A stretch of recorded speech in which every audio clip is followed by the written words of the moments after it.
What I'd like to do now is introduce Professor Susan Nitsky, who is a Professor Emeriti from UW-Madison.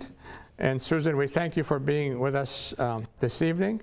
And we shift gears and talk in more details on a topic related to what Professor Dr. McBride talked about last week, the question that relates to food, nutrition, and related aspects of it. So, Professor Nitsky. Thank you, Bassam. I'm very pleased to be here. The points that I'm going to emphasize tonight are that nutrition issues are really at the crossroads for chemistry and where it meets social issues. One of the things that affects the advice that we give about nutrition is the serious public health concern in the United States over the last decade or so. Well, actually a couple decades, about the expanding rates of obesity and how that affects how we see the recommendations for how Americans should change their diets for better health. I chose the topic of sodium today because sodium chloride is a very simple chemical compound. There are many compounds that are essential for life, and sodium chloride is one of them. You and I would not be alive if we did not take in some sodium chloride in our diets. But like so many things, too much is harmful, and sodium chloride is a great example of that. I'm going to also mention some other nutrients that are of concern. In addition to sodium chloride, saturated fat. It is recommended that we reduce our intake of saturated fat for some reasons I'll share with you in a minute. And then there are some nutrients that we should seek more of: vitamin A, vitamin D, vitamin E, vitamin C, folate, calcium, magnesium, fiber, and potassium, plus, if you're a woman of childbearing age, iron. I call this slide Says Who. And as a scientist, as Bassam and I both try to present the most reliable information we can find, we are always concerned about where do these recommendations come from? Who's saying this, and what do they have to gain by getting us to believe what they're reporting? I have a link here. I'm using a lot of the information from a report that came out earlier this year from the Dietary Guidelines Advisory Committee. By law, every 5 years, the U.S. Department of Agriculture and the U.S. Department of Health and Human Services get together and review an official document called the Dietary Guidelines for Americans. And then that science-based document is used as the basis of a lot of policy decisions. Everything from what's available in the WIC program, if you know what WIC is, it's a supplemental nutrition program for women, infants, and children, what's served in the school lunch programs, and what kind of public health incentives there are to, for instance, reduce sodium in the diet.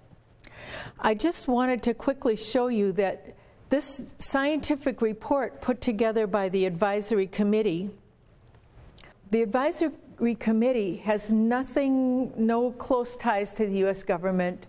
Congress can't tell them what to say. Food companies can't tell them what to say. They are people like Bassam and myself who work at universities mainly. There are also some physicians and some public health experts. There are 14 of them. And they have gone through a 2-year process of reviewing the scientific evidence behind the dietary guidelines and writing a report to the Secretaries of Agriculture and Health and Human Services. And then, as I mentioned, by law, every 5 years, those two agencies get together and put together their report for Congress, for the public, for everyone about how the American diet should change. So there will be some politics that get into the process as the Dietary Guidelines Advisory Committee's report goes into the policy documents. But the Advisory Committee's report was put together by a panel of scientists who have almost no political affiliations. I'm also going to share with you information from the U.S. Centers for Disease Control and Prevention. In fact, I recommended that you read a short report that they have on Q&As about salt and sodium, and that comes from the Centers for Disease Control. I have a little bit of information from the U.S. Department of Agriculture's diet recommendation system called MyPlate. And when it comes to advocating for change and talking about how we can take these issues and talk about social ramifications, I thought Michael Pollan's piece was a good summary. Now, normally I don't quote Michael Pollan because he's a journalist. And journalists, when they write about science, sometimes they get it right, sometimes they get it a little confused. But Michael Pollan, when he talks about advocating for change, that's his territory, and I thought he did a very good job on that topic. So I mentioned obesity as an overarching condition that affects our nutrition recommendations. It raises the risk of heart disease and stroke, also other diseases like diabetes and cancer. In 2008, $140 billion of medical costs were attributed to obesity. For an individual who is obese, on average, that person's medical costs are $1,400 a year higher. So already you can see some social ramifications to obesity. Obesity is more prevalent in some subgroups of our population than others. Non-Hispanic blacks, a designation of African Americans, have the highest age-adjusted rates of obesity in the country, about half. And as a matter of fact, this was from a JAMA article in 2012. It's now over 50%. Compared with Mexican Americans, who also have a high rate, and Hispanics. This slide does not show the rates for Native Americans or American Indians, but their rates are the highest of all. Now, how do you know if you're obese? The common measurement that's used is a quick calculation that can be done in any clinical setting.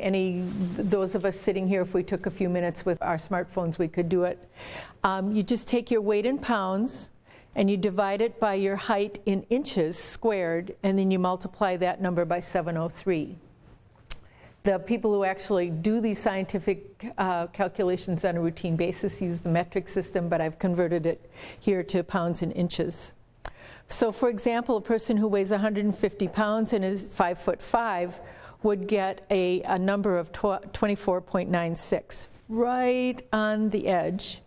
If that person had come out with a number of under 18.5, they would be considered underweight. There aren't too many people that are in that category, but there are people in that category.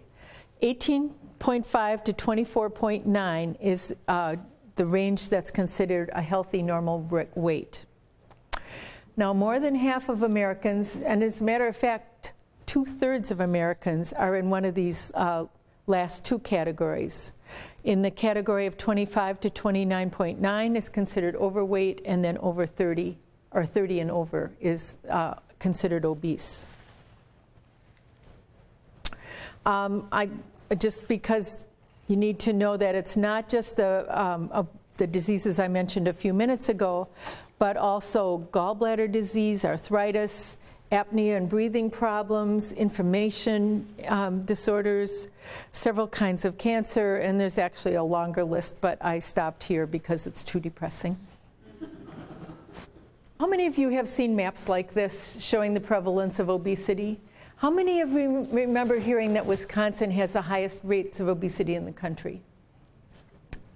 Yeah, I think everybody who raised their hand is maybe over 30, maybe even getting up into my age category. When the Centers for Disease Control started putting out these maps, they didn't have the data for every state. They had the data for over half of the states, and Wisconsin, being a progressive public health state in the 70s, had good data, and our data showed that we had one of the highest obesity rates in the country. Since then, all 50 states have joined the survey, and this is based on actually a telephone survey that's done every year, sanctioned by the CDC, in which they call households. Now they call also on cell phones because so many people don't have a home line, and ask a bunch of questions about whether you smoke and whether you use seatbelts and all of that. And one of the things they ask is for a selected adult in the household, how tall and how much that person weighs. And the simple calculation of BMI that I showed you, body mass index, leads to these figures. And if you can see on the bottom, the kind of yellow is for people that are states that have less than a quarter of their population in the obesity category. Not overweight, but obese, the highest number, the over 30.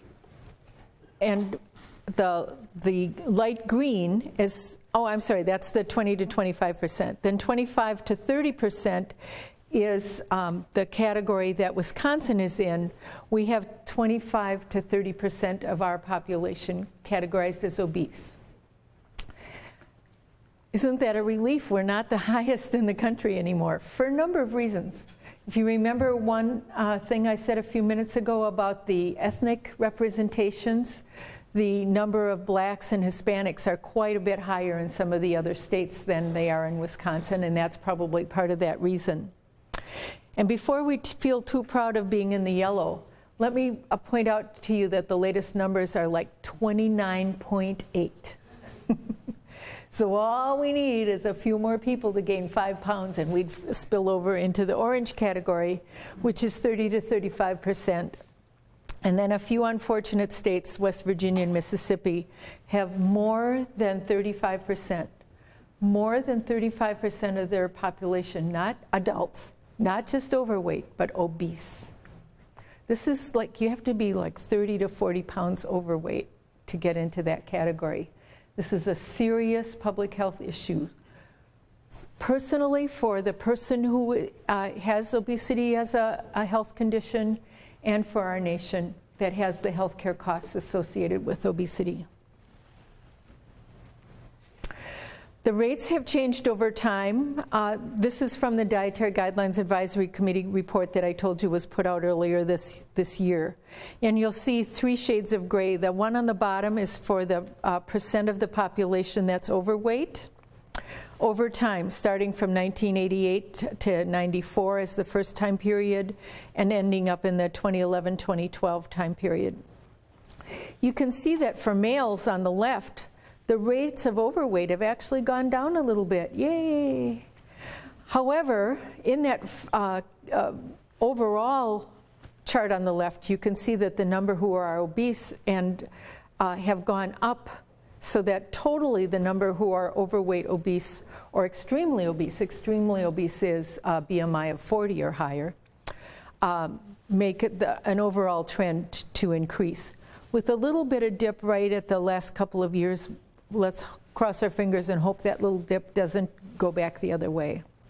For females, the overweight has been pretty steady. The rates of obesity increased a lot around the turn of the century.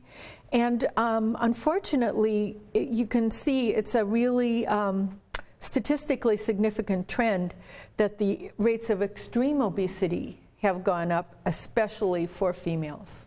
Extreme obesity. These are people who are like 80 pounds overweight.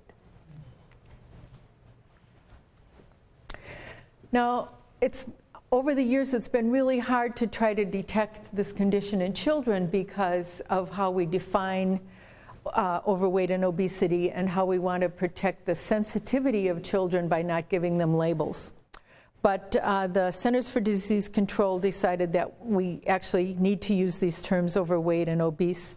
And based on some historic data, based on the number of kids who were at the top 10% and the top 5% back in the 1968 time period, we now have those rates of that level of body fatness affecting 10 and 30% of our children cumulatively. So what used to be the top 10% of body weight in children is now exhibited by 30% of the children in this country, and it's true for both boys and girls. That prompted the Economist magazine to put out this cover in 2003, over 10 years ago. And I think Those of you who are fans of evolution might see either the humor or the tragedy in this particular depiction.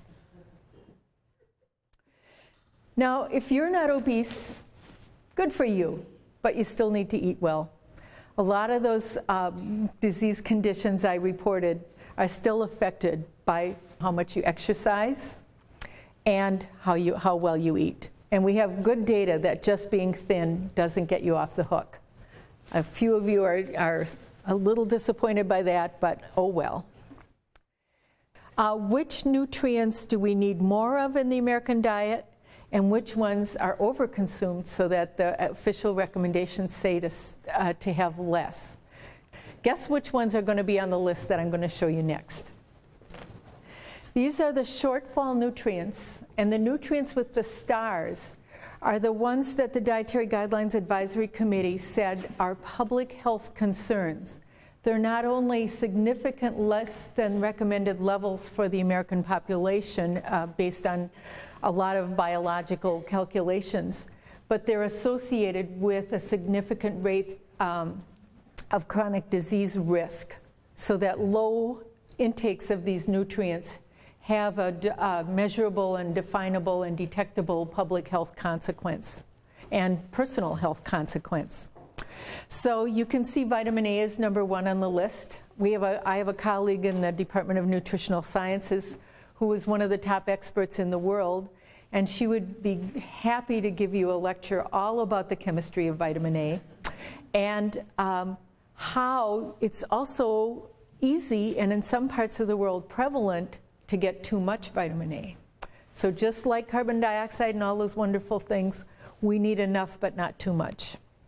But in this country, especially unless you're taking huge supplements, you're likely under the recommended amount of vitamin A. Vitamin D has a star. I bet many of you would have mentioned it to each other. There's been a lot of publicity about vitamin D. When I was a kid, I even knew about vitamin D because it's related to the health of your bones, and it was one of the reasons you needed to drink your milk. But nowadays we have a number of health consequences that are associated with low intakes of vitamin D and low levels of vitamin D in the body stores. Vitamin E, vitamin C are quite familiar. How many of you mentioned folate to each other? Folate is one that people don't hear about a lot. It doesn't have a star, so we don't have for sure some disease conditions that are associated with low intakes within the range that are prevalent in this country. But the typical intakes are much lower than recommended. Folate is one of the nutrients associated with cell growth. So it's pretty important, especially for young children or people who, pregnant women, people who are undergoing a lot of cell division, like is prevalent when a baby is growing or when a young child is growing. Calcium has a star. I think you're all quite aware of the osteoporosis associations with both calcium and vitamin D. How many of you mentioned magnesium? There's a hand back there. Okay. Magnesium doesn't have a star, but it's definitely on the list of nutrients that we don't take in anywhere near, on average, the recommended amounts. The next one has a star, and it's really important, and a lot of people don't think of it as a nutrient because it's chemically a little more complicated than, say, vitamin C. How many of you mentioned fiber? Okay, a few hands. Good for you. You get a star. And notice that there's a star next to fiber. It is a nutrient of public health concern, and I'm going to talk a little bit more about that in a minute. And I'm willing to bet very few of you mentioned potassium. 2 people, 3, okay. It has a significant effect along with sodium chloride, which is the nutrient that I am emphasizing today, on blood pressure, and I'll get to that in a minute. And I already mentioned iron. It's got a special little category. It gets a star for women of childbearing age. Overconsumed nutrients, there's 2 of them. Sodium and saturated fat along with added sugars. Added sugars, that's a funny name for a nutrient. Of course, there's no chemical difference between the sugar that's added to food, like the sugar in a Coca-Cola or a Pepsi or Squirt or Gatorade than there is in the sugar that's in, let's say, pineapples. Chemically, there's no difference, but we do a really good job of consuming too much, not pineapple, but the other kind of sugar, the sugar that's been taken out of one food and added to another. The Dietary Guidelines Advisory Committee says we should have less than 2,300 milligrams of dietary sodium per day. That's about a teaspoon. The typical intake in this country is much higher, as I'll tell you in a minute. Less than 10% of our calories should come from saturated fat. The 2010 edition of the Dietary Guidelines made a big deal about solid fats, which included saturated fats and trans fats. Dr. McBride probably talked to you quite a bit about trans fats. You probably know that the Food and Drug Administration has issued an edict and told food companies, okay, you got 3 years. And in those 3 years, you got to get the trans fats out of the food supply. No more ifs, ands, or buts. The evidence is just too strong. So I'm not going to talk about solid fats as the combination of saturated and trans fats like I have for the last 5 or 10 years. I'm now going to focus in on saturated fats with the caveat that over time, trans fats will leave the food supply. And then the setting of a limit for added sugars has been incredibly difficult for scientists to agree on. But the latest recommendation is 10% or less of your calories should come from added sugars. That seems like that should be easy, but most of us aren't doing a very good job of meeting this recommendation. And if you know any teenage boys, I guarantee they're way, way above.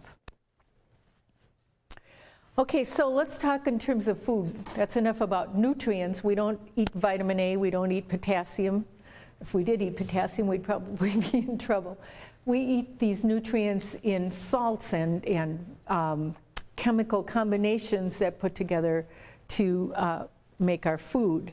And the Dietary Guidelines Advisory Committee said there are several recommended dietary patterns that will help us meet those nutrient recommendations.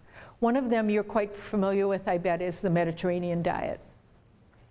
Another one is the diet pattern recommended in U.S. Department of Agriculture's MyPlate food guidance system that I talked about a minute ago.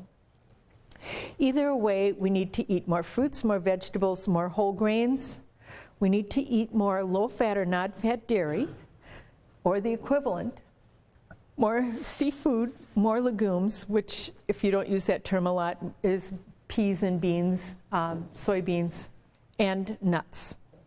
We should eat less red meat and processed meats for a number of reasons. One has to do with that water chart that Bassam showed you a little while ago about how much of our water supply is threatened when Americans eat so much red meat.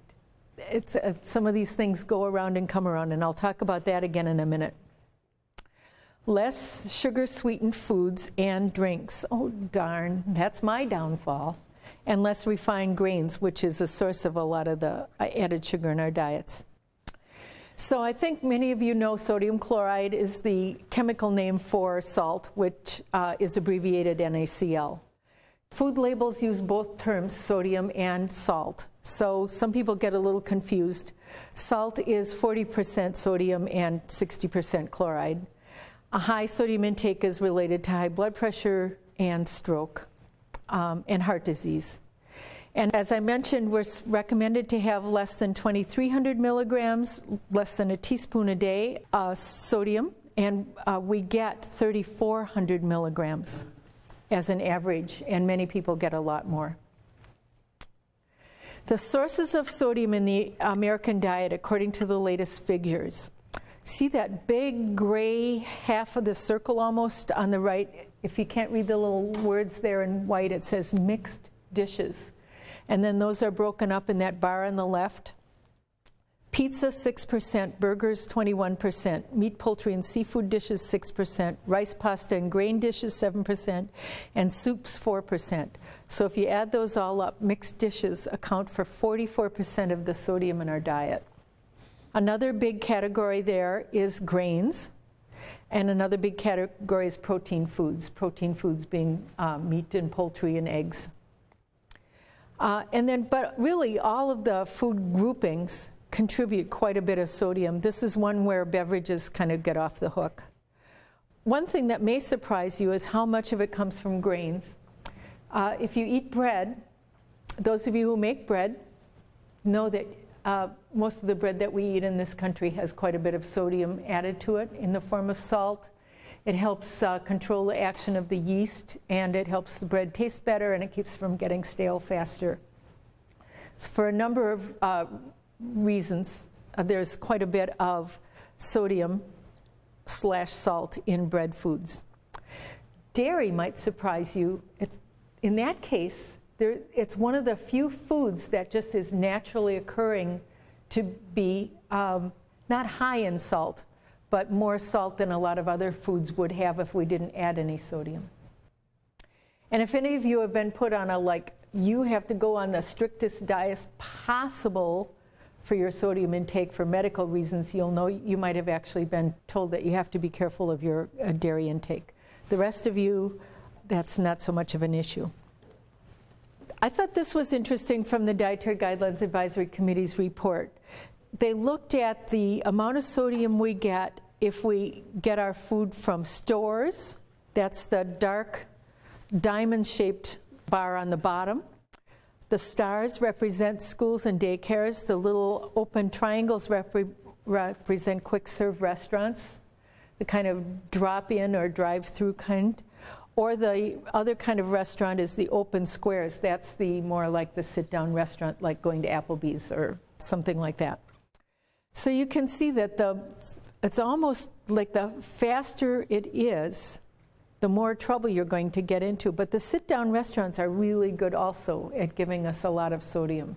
So it's one of those cases where going to a sit-down restaurant isn't going to make your diet that much better than going to McDonald's or Burger King.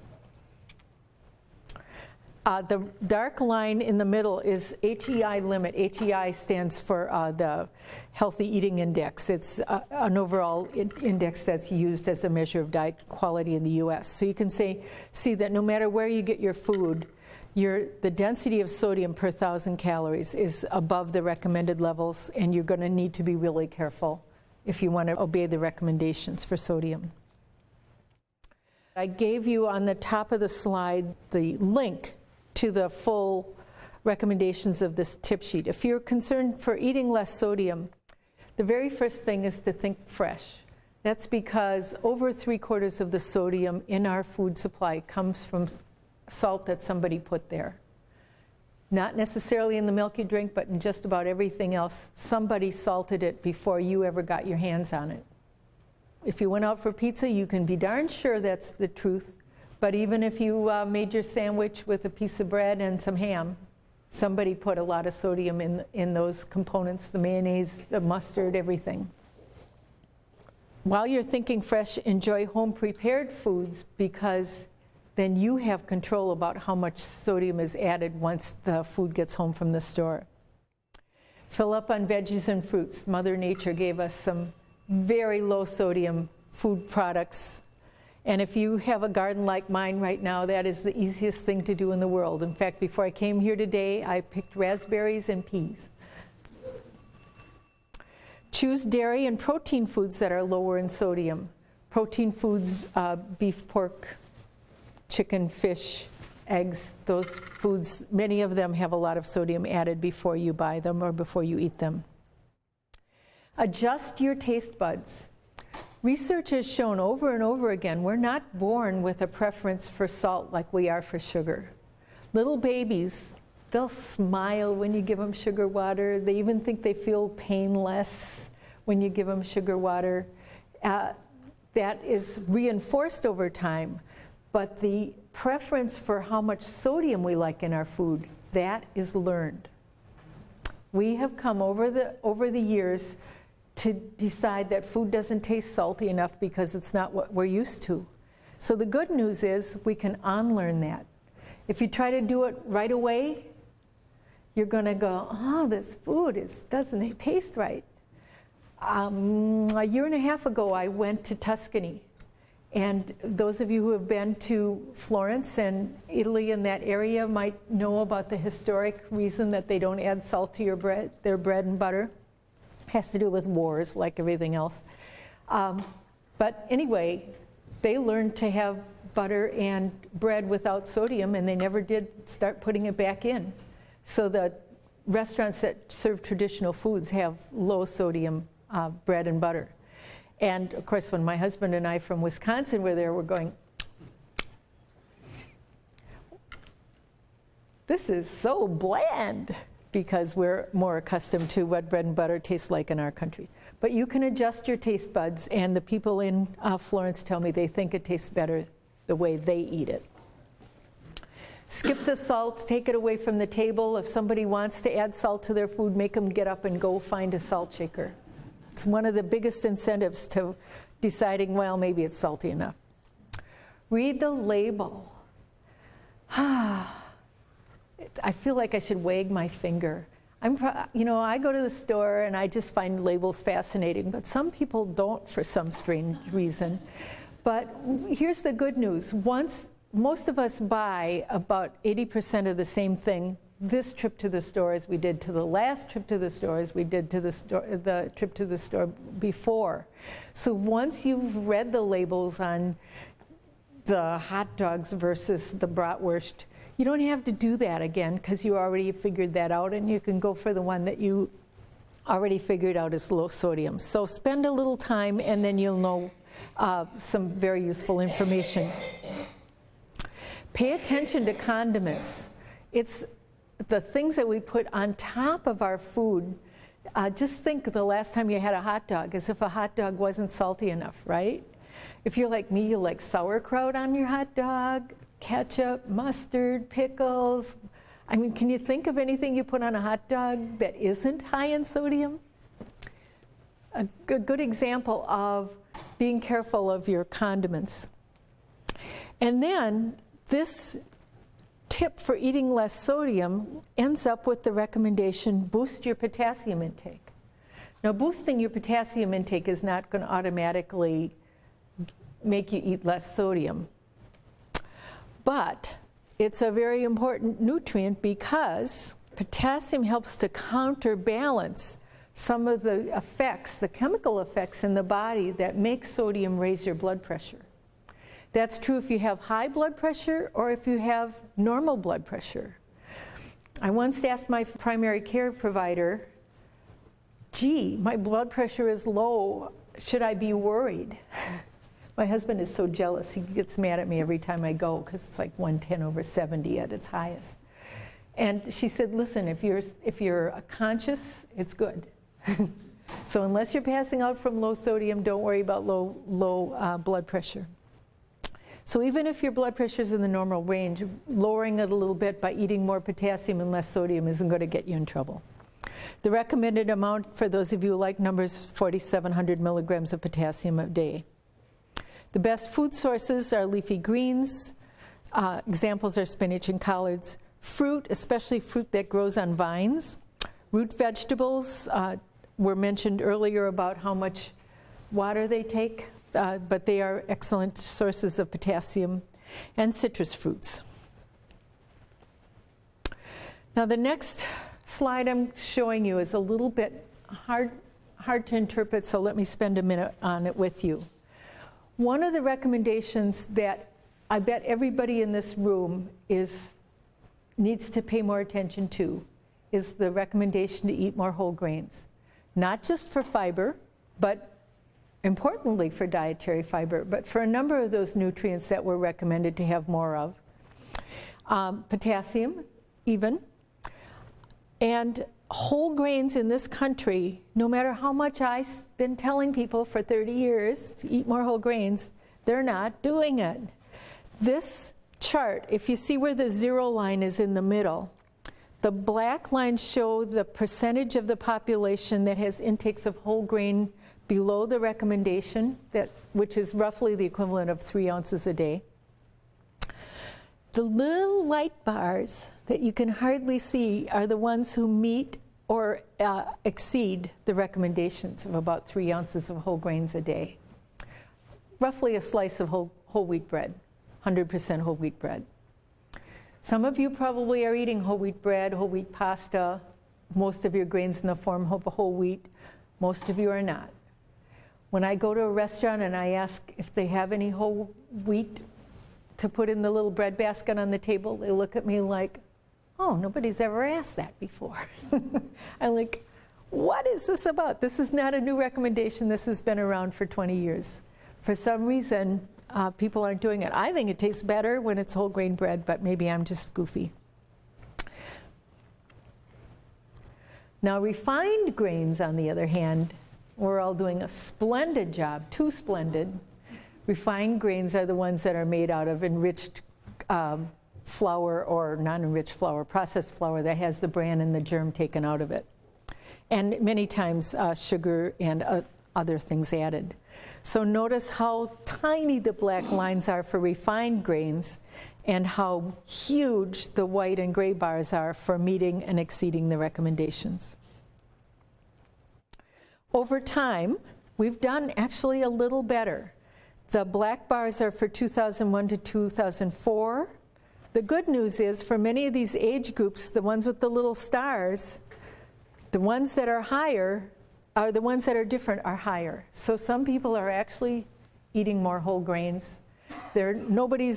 No age group is anywhere near the 3 ounces a day, but at least they're creeping in that direction.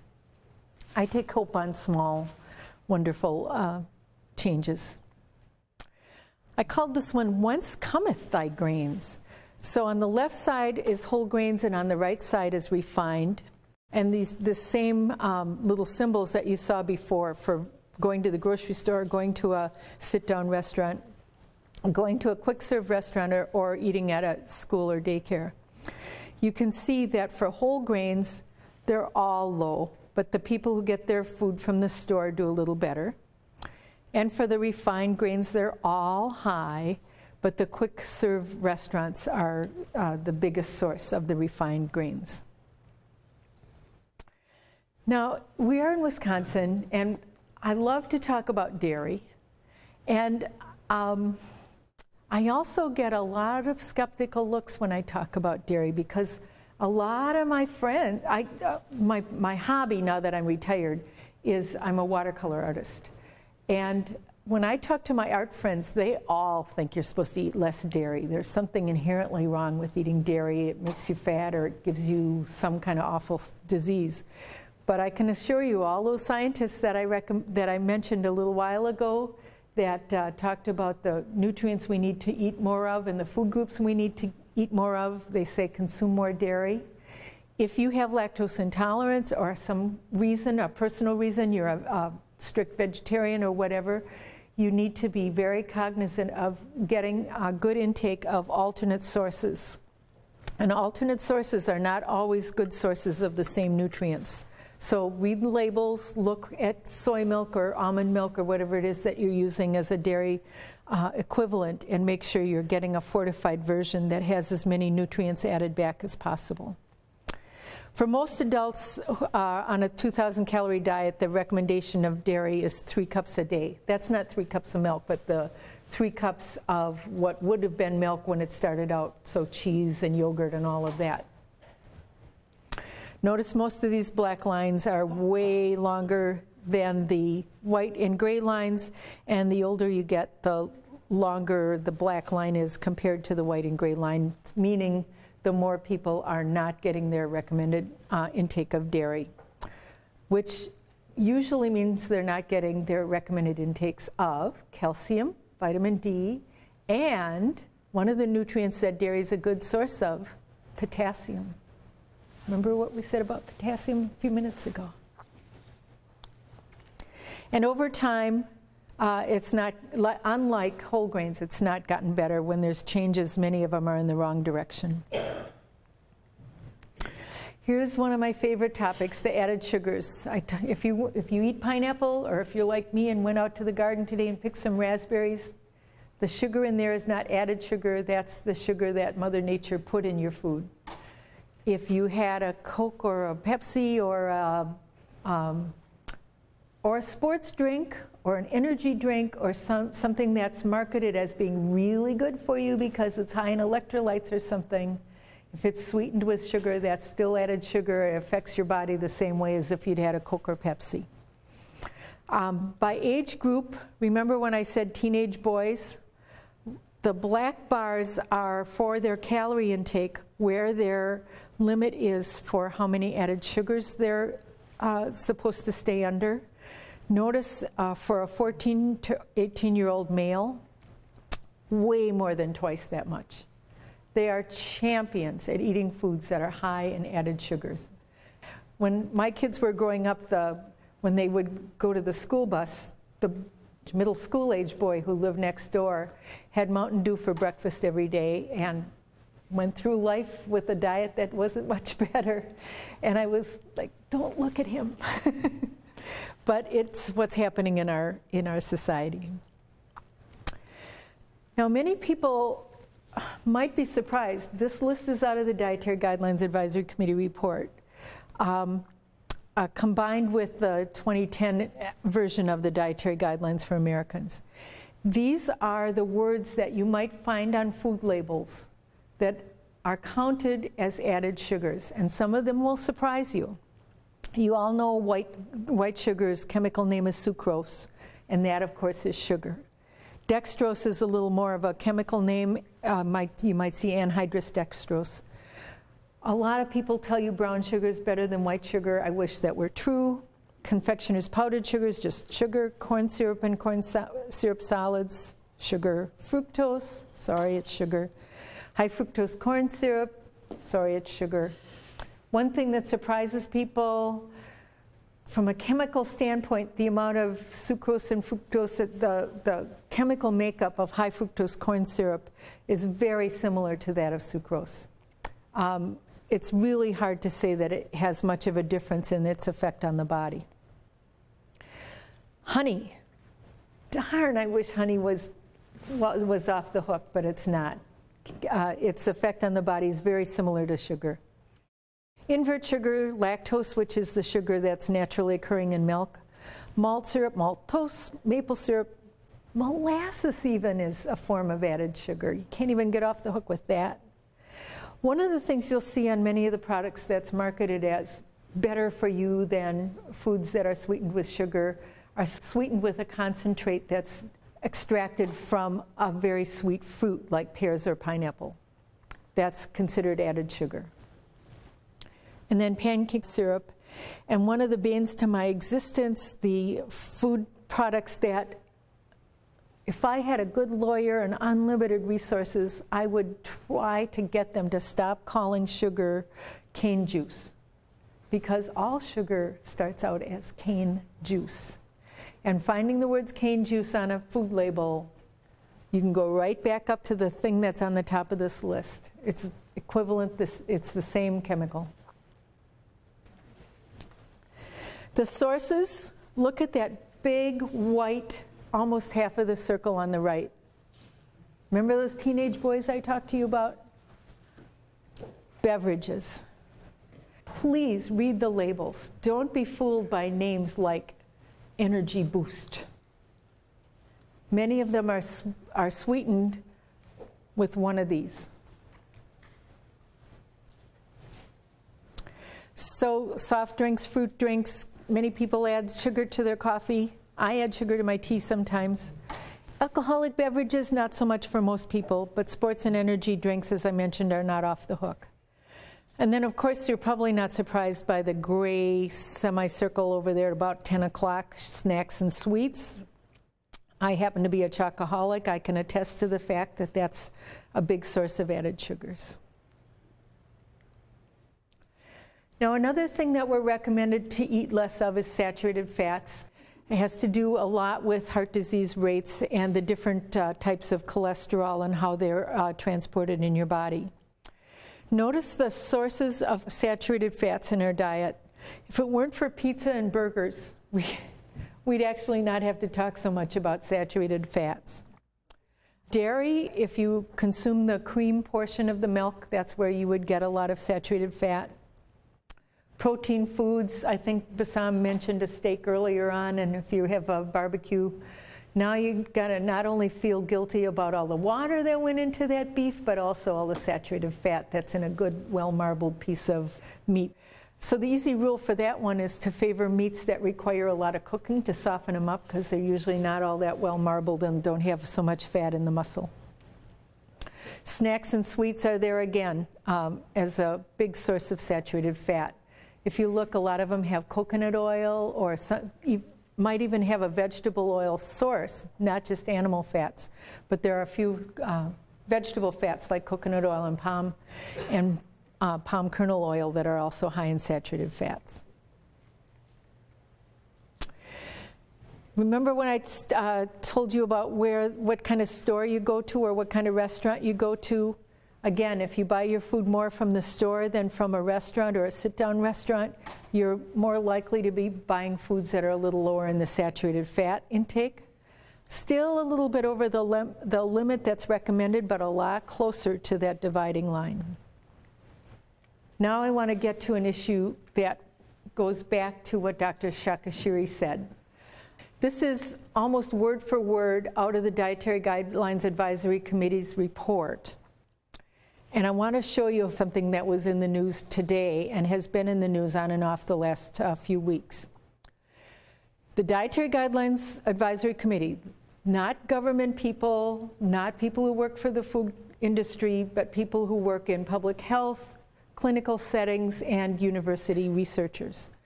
The major findings regarding sustainable diets were that a diet higher in plant-based foods such as vegetables, fruits, whole grains, legumes, nuts, and seeds, and lower in calories in animal-based foods is more health-promoting and is associated with less environmental intake than is the current U.S. diet. Well, this is like buried on page 42 in a whole list of recommendations, but don't think the people who make that lower in foods list didn't take notice and immediately send their lobbyists to Congress. And in fact, there have now been laws proposed to direct the Secretary of Agriculture and the Secretary of Health and Human Services, to tell the Dietary Guidelines Committees, the next ones, to cut that out. They're not to consider sustainability in their recommendations, and to tell the secretaries that when their people work on the official guidance for the public and policymakers, et cetera, that they are only to consider, each recommendation has a category next to it about how strong the evidence is. There's weak evidence, there's moderate evidence, and there's the strongest evidence.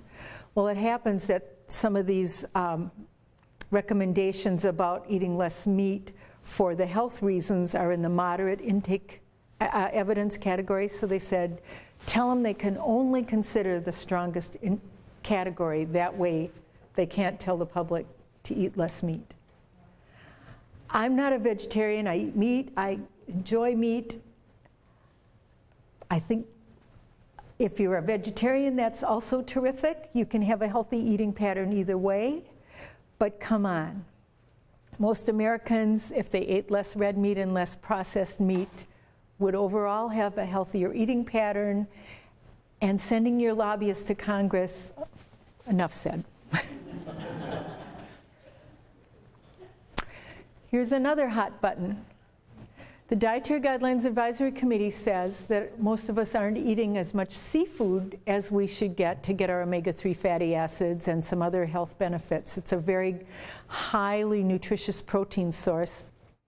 However, there's been overfishing in the last couple of decades, so the sustainability of fish in the food supply is becoming an issue in many areas. You're probably noticing that there are more and more fish that you never heard of at the fish counter at the grocery store, and some of that is because they have to go in deeper waters and market fish that people considered inedible maybe a couple decades ago. Concerns have been raised about the safety, mercury, for pregnant women and nursing mothers. and the nutrient content of farm-raised versus wild-caught seafood. If you get wild-caught salmon, it's almost always a nice dark pink. That color comes from the carotenoids that are in the natural diet of the seafood and stuff that salmon eat up in the Alaskan waters. If the salmon is farm-raised, the fish eat what the fish farm feeds them. And it may or may not be high in this carotenoids. Carotenoids are a plant form of vitamin A. So how we can rely on fish as a source of vitamin A and even omega-3 fatty acid depends on how those fish were fed. If they're fed from the oceans up in Alaska, we kind of know, but if it's from a farm-raised fish, not so much. So their bottom line is to supply enough seafood to support meeting our dietary recommendations. Both farm-raised and wild-caught seafood will be needed in our food supply, and that policymakers should take that into consideration. So the Dietary Guidelines Committee ended with some overall advice about how to take all of the stuff I've been talking about and a lot of stuff I haven't even gotten to and make that into a to-do list. They didn't call it a to-do list, I am. The first thing they're saying is to know and understand how to modify your diet and physical activity. A lot of people I talk to think they know. But when I quiz them, okay, why do you need to do that? I think I read it in the New York Times. They can't explain the biological reason that it's a good thing to do. And don't think that food manufacturers and supplement salespeople and beverage manufacturers aren't taking advantage of that, because they are. And if I hear the word antioxidant one more time, I'm going to scream. I need to eat this. It's high in antioxidants. Bassam can tell you, oxygen is good for you, too much oxygen is bad for you, depends on how you get it, where it goes in your body, what's going on in your body. Are you having inflammation processes happen? I could talk to you about arthritis and how sometimes too much oxidation is, antioxidants are not a good thing, but we won't go there right now. I'm just saying, try to understand the dietary recommendations, where they come from, and ask yourself that same question I had in my second or third slide. Who says? And do they have something financial or personal gain at stake if I believe what they're telling me?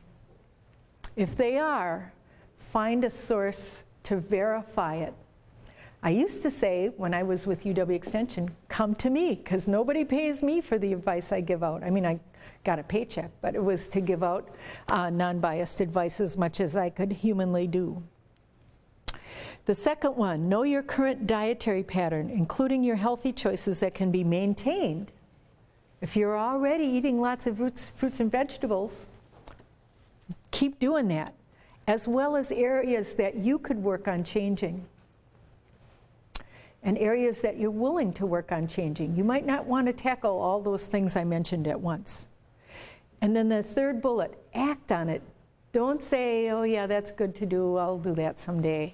Do it now. Seek to make gradual and sustainable changes in your dietary behaviors. Make a plan. Figure out something you can do to make your diet better.